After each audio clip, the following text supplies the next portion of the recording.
ఈ రోజు కోసం అండి. ఈ రోజు కోసం నేను ఎన్నో రోజుల నుంచి ఎదురు చూస్తున్నాను. చాలా చాలా రోజుల నుంచి ఎదురు చూస్తూనే ఉన్నాను.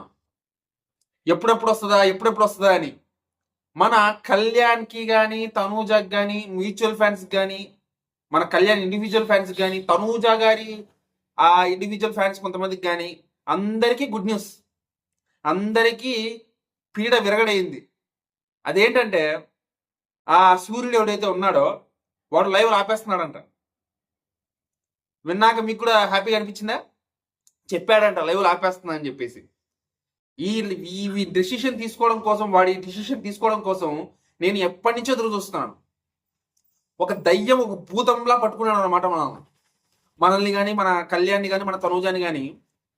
తనూజ పేరు వాడుకుంటూ, తనూజ పేరు చెప్పుకుంటూ, తనూజ ఎక్కడికి వెళ్తూ ఏదో తనూజ ఫ్యాన్ అని చెప్పుకుంటూ ఇంతకాలం వచ్చాడనమాట నడుచుకుంటూ ఎలాగోలా ముందరికి.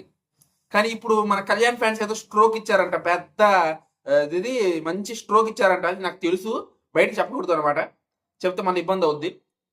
సో ఆ మంచి స్ట్రోక్ ఇచ్చేసరికి దెబ్బకు మూసుకున్నాడు నోరు, భయపడిపోయాడంట. మొన్న ఏదో కూసాడంట అబ్బా, ఏంటంటే తనూజ గారు చెప్పిన మాటలు అబద్ధం అంటున్నాడంట వాడు. తనూజ గారు ఆ ఫ్యాన్ అంట, మరి తనూజ గారు చెప్పిన మాటలు అబద్ధము, తనూజ అబద్ధం చెప్తుందని చెప్పి తనూజ గారి మీద పడ్డాడంట.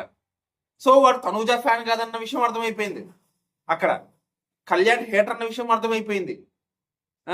ఈ దెబ్బకి మనోళ్ళు ఎవరో మంచిగా చెప్పేసి మంచిగా స్ట్రోక్ ఇచ్చేసరికి దెబ్బకి లెవెల్ ఆపేస్తా అని చెప్పాడు. సంతోషం. ఈ డిసిషన్ మీద వాడు ఇలానే ఉంటాడా లేదా అనే డౌట్లు అవసరంలే. ఎందుకంటే మనోళ్ళు ఇచ్చే స్ట్రోక్ చాలా పెద్దది కాబట్టి ఉంటాడు, ఖచ్చితంగా ఉంటాడు, నాకు నమ్మకం ఉంది. సో నాకు చాలా హ్యాపీగా అనిపిస్తుంది. మీకేంటి, మీకు ఎలా అనిపిస్తుంది? ఒకసారి కింద కామెంట్ చేసి చెప్పండి, ఓకేనా?